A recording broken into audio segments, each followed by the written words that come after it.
So I advise parents a lot to encourage the children to participate in chores, okay? Because these are really simple activities that is already inbuilt in your environment, in your home environment anyway. Okay, the child can see you do it, so you're already modeling.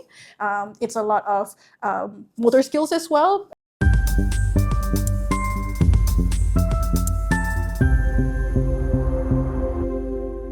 This podcast shares personal stories and professional insights, but it's not a substitute for medical advice or therapy. If you're looking for support, do speak to someone qualified and trained in child development or special needs care. You'll find the full disclaimer on the screen and in the show notes. Welcome to the new episode of Adapting Together, a podcast to empower, support, and inspire parents and caregivers with neurodivergent individuals. My name is Xin Yi. And my name is Carmen. We are the co-hosts for today's episode. So we are joined by Fatimah today, an experienced occupational therapist who works closely with children on the spectrum. So today we're going to dive into the world of occupational therapies, a field that is really crucial in how to help children to develop independence and meaningful skills in everyday life. So we'll be talking about what OT really is. We're going to talk about how it differs from other interventions, and more importantly, practical ways that parents or educators can use in a home setting or even school setting or community setting. So if you are a parent or educator, there are plenty of tips and strategies that we're going to talk about today that you don't want to miss. So let's welcome Fatimah into the show. Welcome, Yay. Fatimah. Thanks for agreeing to be one of the guests today. We are really, really happy to have you today. So can you tell us more about yourself and your role? Pleasure and honored to be here. So as an occupational therapist, I've been working for 11 years now, working with children across a lot of different diagnoses, but unintentionally or not on purpose, most of them happens to be children on the spectrum. So yes, I've had a lot of experience with working with kids on the spectrum and working with them across different environments, including therapy centers, homes, and also schools now. Yeah. Wow, okay.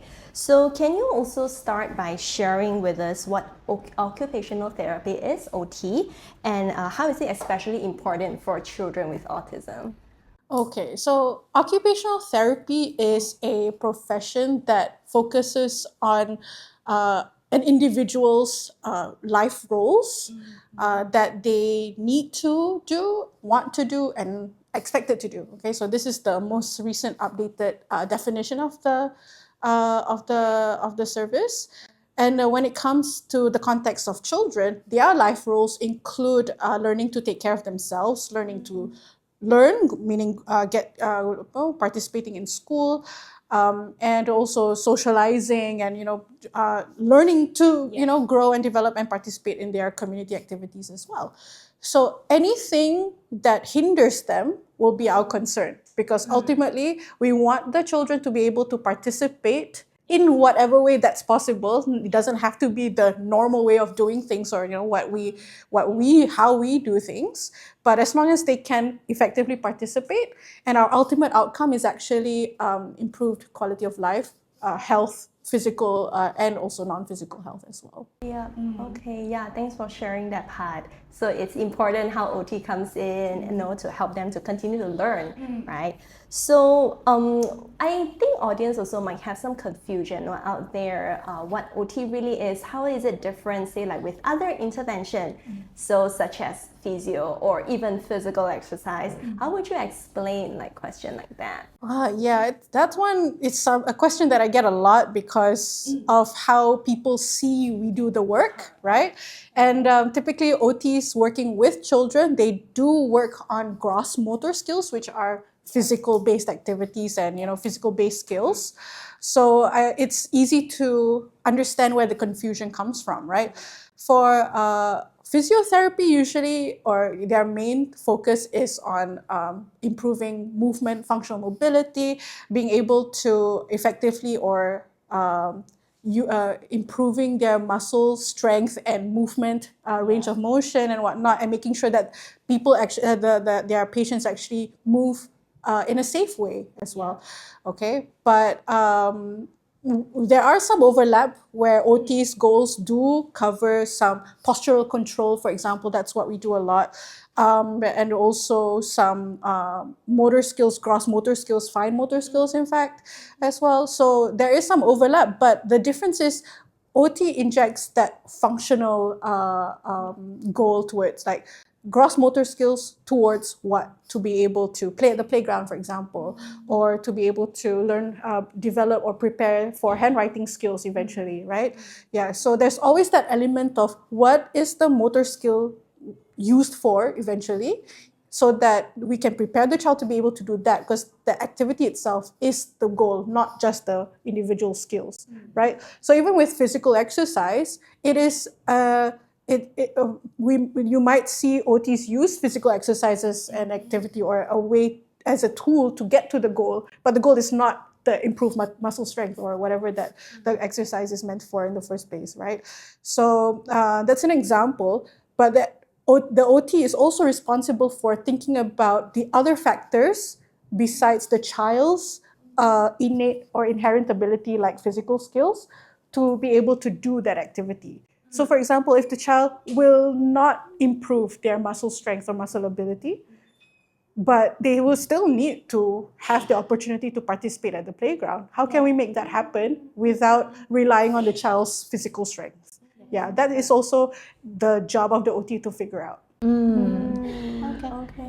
Okay. Yeah. Yeah. That's a good sharing. Yeah. Yes. So come to I actually have a question. Like, could you share a real life example of how OT actually can make different in a child's life?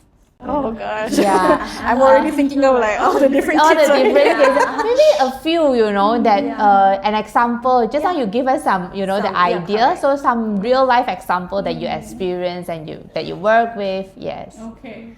So I think OT, because of how we focus on life roles, and life roles can actually change as the person or the child grows up, right? So when he's preschool age, so his skills are different, his expectations are different. When he's a teenager, the expectations and responsibilities and life roles generally are different as well.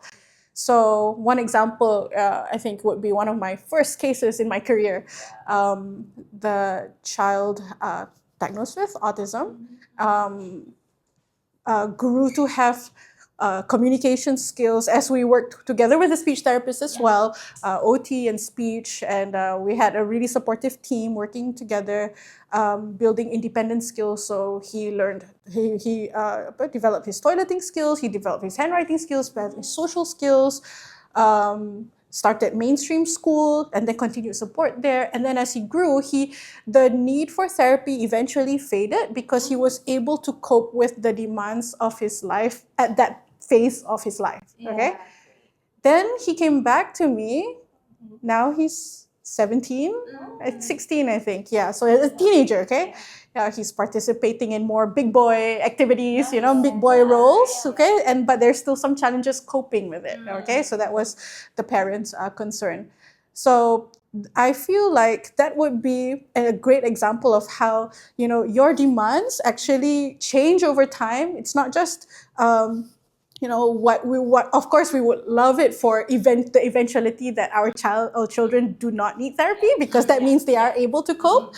But then, as they evolve and grow and start to participate in different life roles, so then we would find ourselves back into their lives and then help them cope until they eventually don't need us anymore. What is something that you remember with this?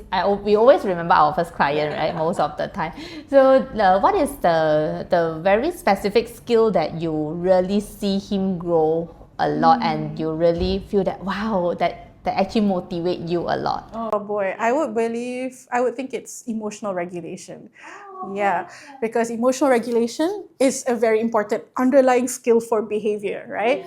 So when he improved his emotional regulation skills, he was better at communicating, so his speech therapy progresses were also progressing really well.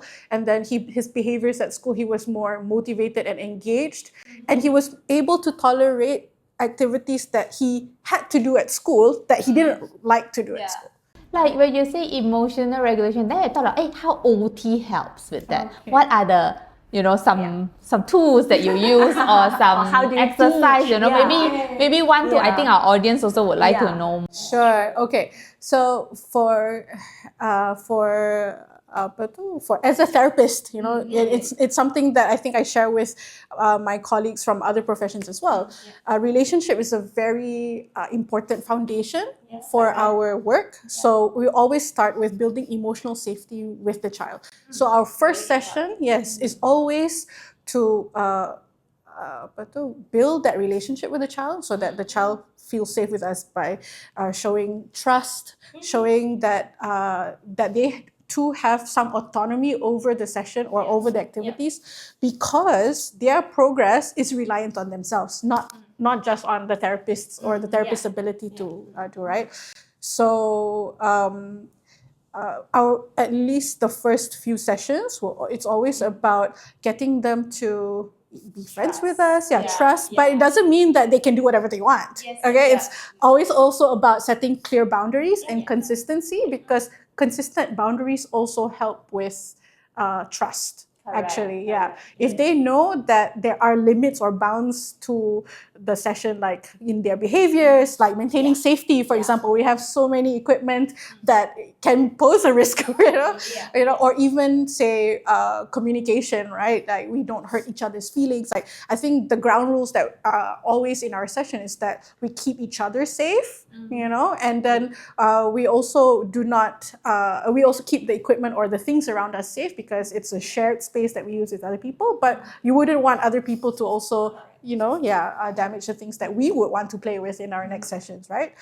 So those are just basic ground rules, but then it will grow as a child, our relationship develops, right? I think the whole consistency is taken for granted, because I think one of the basic emotional regulation principles is that when you put boundaries down, it creates that sense of safety for the child so that they know their limits. And it can only happen when you say what you mean. Okay, so when you say that if you do this, we're going to have to stop the activity or stop the session, and then the child tries to do it, you actually have to stop the session or stop the activity. So whatever, I would say, or maybe we could use the word consequence as well, but it's just to show that actions do have consequences. It can be positive or negative, so we still give that autonomy to the child, right? And having predictability, that predictability, is also a part of helps with emotional regulation as well, right? So like, for example, how nervous I am right now is because I don't know what I'm going to say, right? But having you all help me or like knowing or having that relationship with you also helps me feel a little bit calmer as well. So an emotional regulation is not just about always trying to be calm or happy. It's also about dealing with frustration. And it's not that these emotions are negative, but it's about being able to sit through it and process it so that you get through it and then you're able to pick yourself up after that. And that's actually one of the more common goals that us OTs actually do during our sessions, even though you might see us just playing. But during the play, the interactions that we have, it's very, very social. It's about building confidence that the kids can do what we set up for them, the challenge that we set up for them.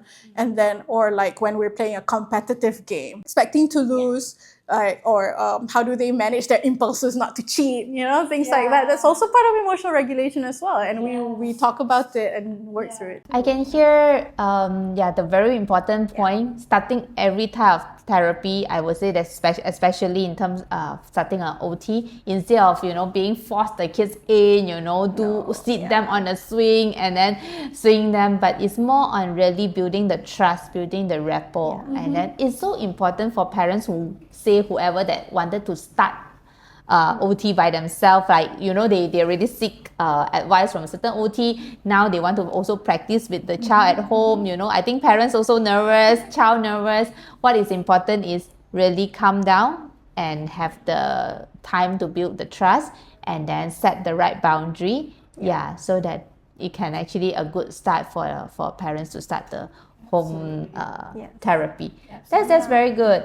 Yes. So we also would like to know, like, since we talk a little bit about, like parents, then how to help them to set up. Maybe we also can look into what are the practical tips that can make the home environment, a place where we can actually also support our child in OT perspective. Okay. Yes, yeah. So because OT covers a lot of wide different goals, right? So there could be many different practical strategies. But typically we focus on how to make the life roles achievable for the child, right? So that would be an OT goal. And because we touched on emotional safety, I just wanted to say that when the child feels safe, then the readiness to learn is there. So whatever that we need to work on after that would be more achievable and more realistic. And it will be a lot less stress on both parent and child as well to work on it when they already feel safe and ready, right? So I advise parents a lot to encourage the children to participate in chores, okay? Because these are really simple activities that is already inbuilt in your environment, in your home environment anyway. Okay, the child can see you do it, so you're already modeling. It's a lot of motor skills as well. Some of it, say, picking up laundry from the laundry basket, carrying a loaded basket. I like that idea. Right? And then cooking, multi-step activities, cooking, baking, setting up the dinner table. Making your bed every day, and there's that sense of repetition as well because it's part of your routine. So you start your day off with a routine, and children with autism relies a lot on predictability. So building that routine from the home itself is really, really helpful in making them be able to go about their day and deal with the stresses better. And I think the additional part of building chore skills is also self-organization. What this means is that it's the ability to take initiative to start something or plan or organize multi-step activities, because these are the skills that they're going to be using increasingly as they move through the school age in their school career, right? So building that independent ability to organize themselves, managing belongings, managing multi-step activities is really, really helpful. And because it happens every day at the home, it's routine, and you get practice opportunities. I think it's the sense of ownership also over the activity and participating in the home environment. Meaning, like, I'm part of a family, so we're all responsible for the home environment. It's not just about making my bed, but it's also about keeping the rest of the house clean and tidy, so that because we all use it, so I'm part of this. Everybody has a responsibility to do that. It's not like just mommy's job. Yes, exactly. It helps with that too, so it's like Yeah. I'm part of a team and my family is my team. Yeah, So it's yeah. really nice. I love so many things that you said. Like it's already something in the natural environment. It's not something that we add into and maybe parents to do some much more or even duplicate things. But it's just something that is already happening, like chores. I have to do my laundry anyway, so I have to do dishes anyway. Let's just do it together. I think almost everything, even the self-organization, is how you start to initiate something to do, check your homework, put it in your bag, make sure your bottle is filled in. All right. That's Okay. Right, that's right. Those are really helpful. Okay. Right. So let's talk about some parent participation, right? So how important is parent participation in your point of view in therapy process? Absolutely important, because as I move through my career, it's a big realization that when we work with kids, we're not just working with the kids, we're working with the whole family unit, because of how significant the parents' role is in it's not just parents, it's about whoever is caregiving or participating in the caregiving process of the child, because we do get a large sort of like a mix of say grandparents or aunties or just or even the kakak at home is also a big part of the child's life. And we try as much as possible to involve them because one, they are in the best position to incorporate any strategies or any support that we advise them to that can help make life easier for the child as well and a lot less stressful. Number two, we can encourage that change in them, not just about fixing the child, because I think ultimately OT is not just about working on the child.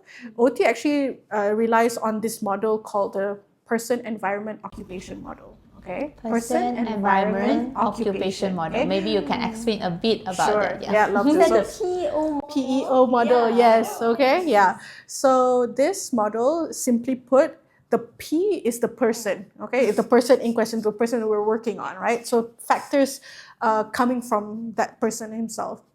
Physical factors, his ability to like muscle and whatever. Emotional factors, values, self-belief, things that in that person that we can try to work with or change or improve. And for a child, because they're still growing, they're quite malleable, right? But then there's also factors that we can't change. For example, we can't change the fact that they have autism, right? So we will have to keep that in mind so that we can work with them with whatever that they have, right? And acknowledging their differences. Then the E is the environment. It's both physical environment and also social environment as well, which includes the family. That's why it's such a big part of the work itself. So the physical environment is obviously what in the physical environment can help make it better or easier for the person to do the activity that they need to do.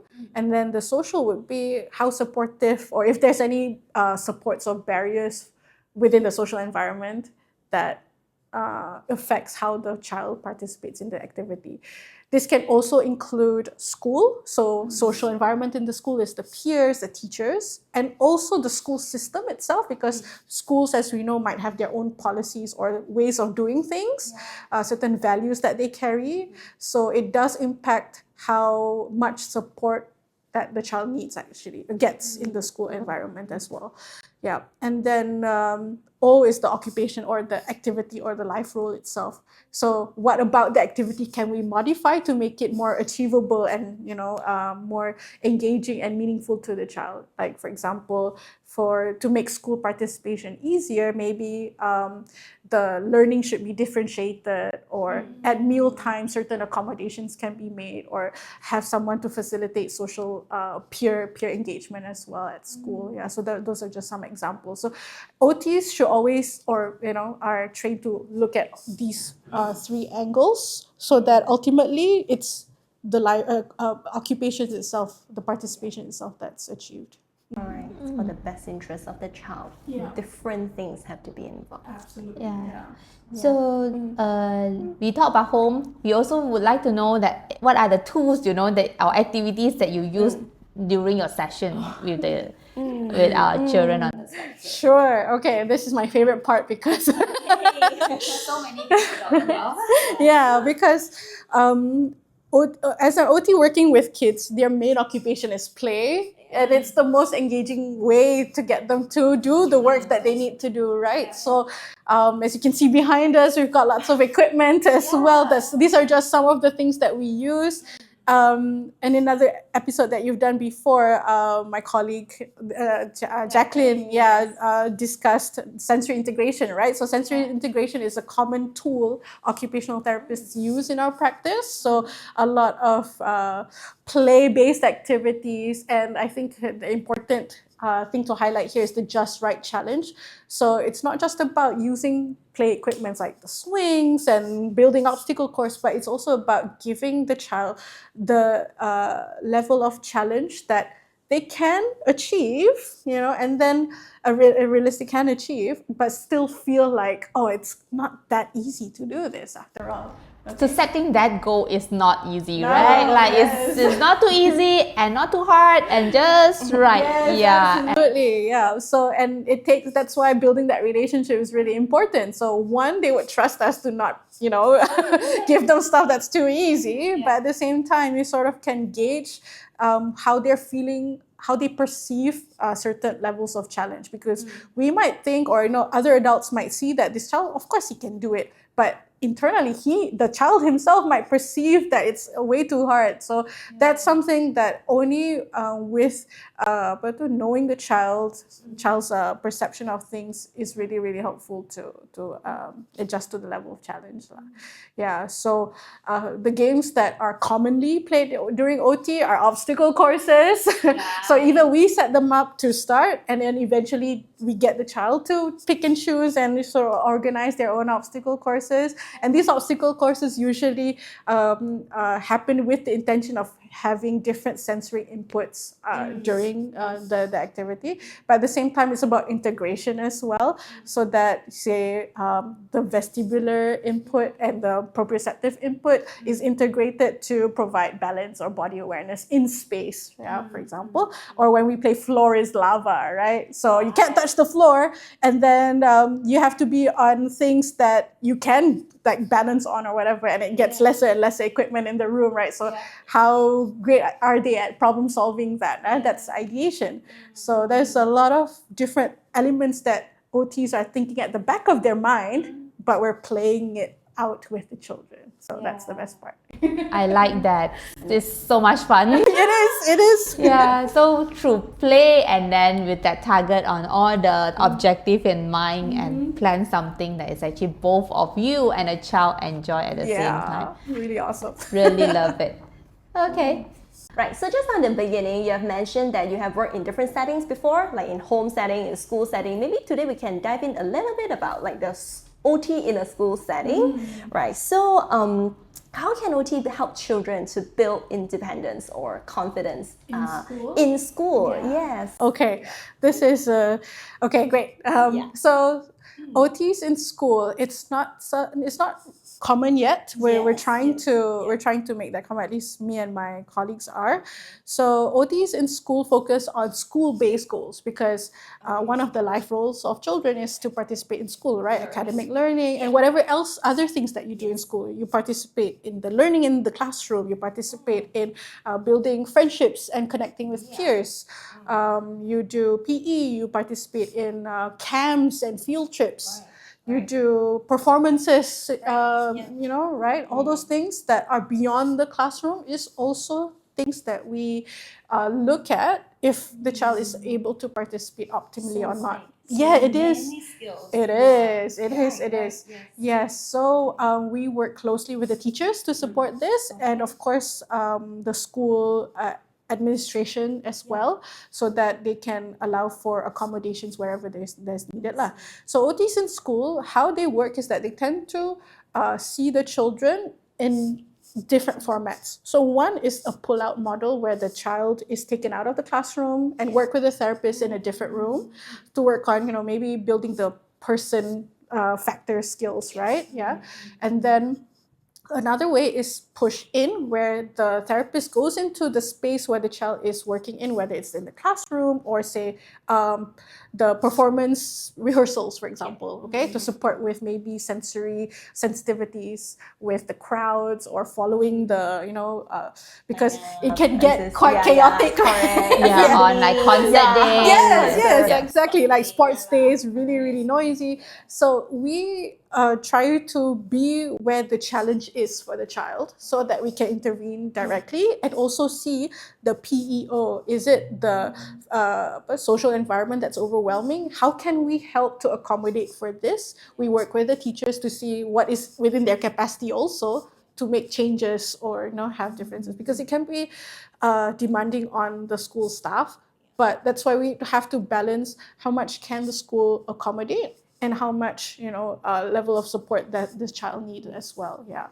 All right. And then another way is also an indirect model where we work with the school as a whole. Like we talk to the teachers, we do, whether it's like a training or we have discussion sessions around children with a certain set of problems that they commonly face. For example, how can we help address Like for example, a few kids that is actually very hard very hard to regulate themselves or had a hard time paying attention in school. So you do share some strategies and all these things with that them. is very, very possible as well, because the idea is to create a space for the child to be well supported as much as possible. There will always be certain limitations, but it's about being able to push that limit to be able to support the child more and more. That is so important, because when you do some little all this intervention in school, you're actually giving quite a big impact to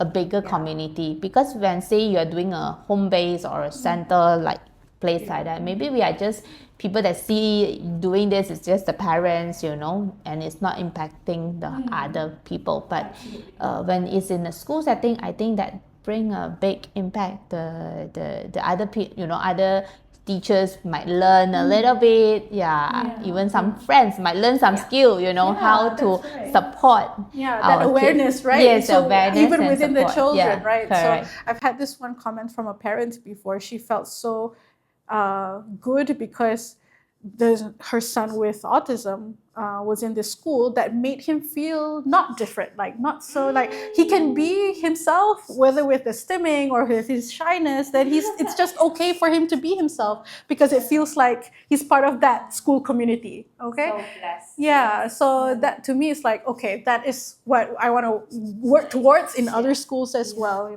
so that's That's amazing. Yes. I think that's the best news for parents. for the therapist too. I'm like, yes, for the that's what we want. And we also want more and more awareness that in the community that can really accept our student. Okay. This I learned something new through like the three things that you said: the pull out model, the push in model, and also indirect model when OT is being placed in a school setting. Right. Thank you for that new knowledge. All right. So when talking about that, just now you mentioned a bit on the limitation. Well, could you share with us like what are some current challenge that you face like working in a school as an OT? Okay, schools are not all aware of differences, okay? And usually the assumption is that the child is doing certain things on purpose, So that is one of the biggest challenges for me because, it's not just about misinformation. It's also about a mindset or, a belief that you need to change in the school so that these are the adults that have the power to provide the accommodations if they understand that the child needs it rather than, the child is doing it on purpose. When we all know that these children, they would do well if they could. But if they can't, that means there's a problem along the way. It's just, for us to figure out what it is together, right?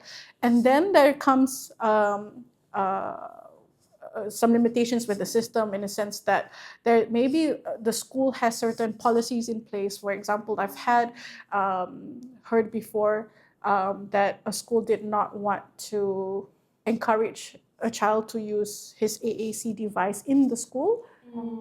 Which is, of course, it's disheartening to hear because... Like you don't let the child speak. Yeah, exactly. It's like, that's how he communicates. Because they feel that it might hinder him from trying to speak with words verbally with his voice. When again, we know that's not the case, right? It's really sad and frustrating to hear this. So, the thing that we can do, it's not just as OTs, but it's also, us on the support team for the child is to advocate for these things. So, for example, even though I'm not a speech therapist and an AAC is something that a speech therapist would likely recommend, as an OT, I also incorporate using AAC in our sessions because, again, that's how they speak. They communicate, right? So we communicate anywhere and everywhere, not just during speech sessions. Right, so it's about advocating anything, even if it's not within our scope, but it is important and necessary for the child to be successful. Right, yeah. So working with the school, I think what is helpful is when the SEN teacher or SEN special education coordinator in the school is very, very supportive of advocating for the child's needs within the school environment.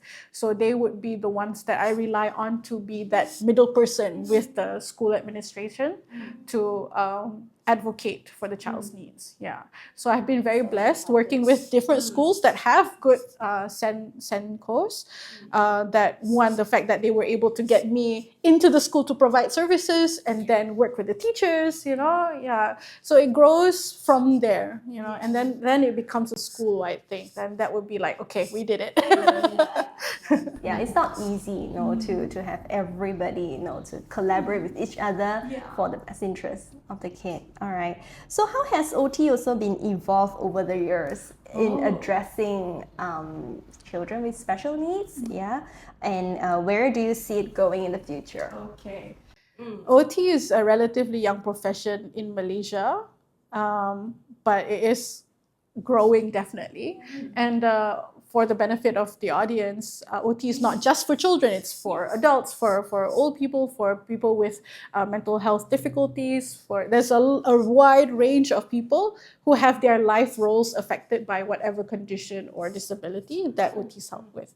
So in terms of how OTs have been supporting special needs at the moment, I feel that there is a growing awareness that there's a need for OT within the community. So traditionally, OTs work in hospitals. You'll find OTs in hospitals, in clinic kesihatan, and also in therapy centers commonly. And then over the recent years, I've noticed that there's a growing number of therapy centers providing occupational therapy services. And the best part is always a part of a wider team, a multidisciplinary team, which is great because we do need to work with each other. Like we've worked together. So village to help the yes, we do need a village to help the families, So so I think that the evolution is the growth of accessibility. But having said that, there's still a wide gap between the actual growing need, rates of the kids on the diagnosis. spectrum or even other difficulties, right? Other disability. I think it's still never enough. Yes, it's never enough. Yeah. But having said that, it is something that us as a profession do recognize that there is that need. We're working towards having more programs that are accredited because we rely on the World Federation of Occupational Therapists to have accredited programs within our universities. Yeah, so we're always, trying to grow that love. But I think the other limitation is also the fact that because there's so few of us, there's also very few of qualified lecturers also in the universities to actually create that training. So our cohorts are usually very small because of that. Yeah, so it's very limited lah. Yeah, still limited. But it's a growing thing. I think we're getting more and more OTs, just really slow. That's why it's important to grow more like new blood in this field and Yes. yes, with all this accreditation that you just said about. Okay, right. Okay, if there's this one thing you would like to see in schools and community to better support our children, what change would that be? I would think it would be an openness to differences within the children, within people even, because I think if there is that attitude of openness, then there's curiosity. And when there's curiosity, there will always be like, oh, how can I help? Or how can I make it better for the person, for the child, right? It can be in the children themselves, in the peers of our kids with ASD, to be curious about, what bothers them, what doesn't, how can I, communicate with them in a way that they can understand, and in curiosity in the teachers and parents and just adults in general to be more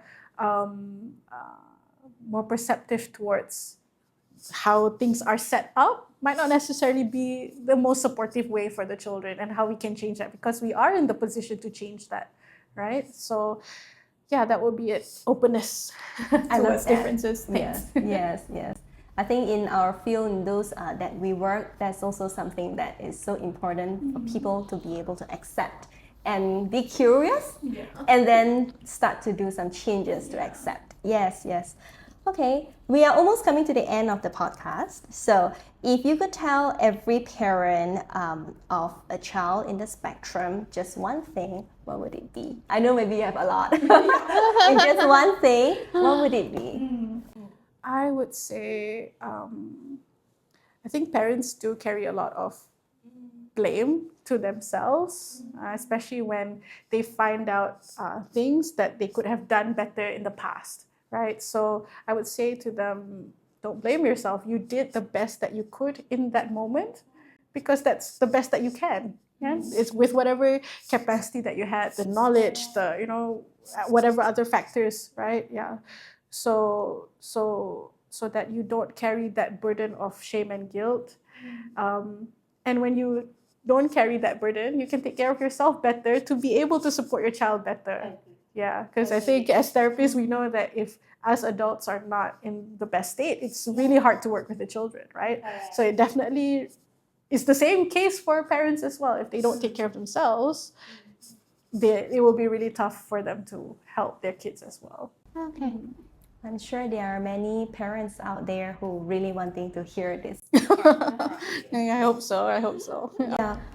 Anything else to add on, Carmen? No, Okay. I'm good. Yeah. Yeah, thank you so much, Fatimah. We are coming to the end already. Thank you so much, Fatimah, for sharing your knowledge and all these practical strategies with us. So I think it's clear that OT is not just about building skills. It's really opening door to see how children can continue to thrive and thrive with confidence and also independence in their everyday life. So to all parents and listeners, remember, like what Fatimah has said, just quote from her. So just a small and predictable step could really make a big difference in your child's growth. And also, you are not alone. Not alone, that we have therapists, educators, and even communities out there to walk this journey with you. So if you have enjoyed today's episode, remember, don't forget to subscribe and also share it to anyone who might benefit from this. And we will continue to explore and share more new contents in our upcoming episode. All right, thank you, Fatimah, for the podcast today. Thank you very much. Thank you for having me. Thank you. Thank you. Bye-bye. Bye. Bye. Okay.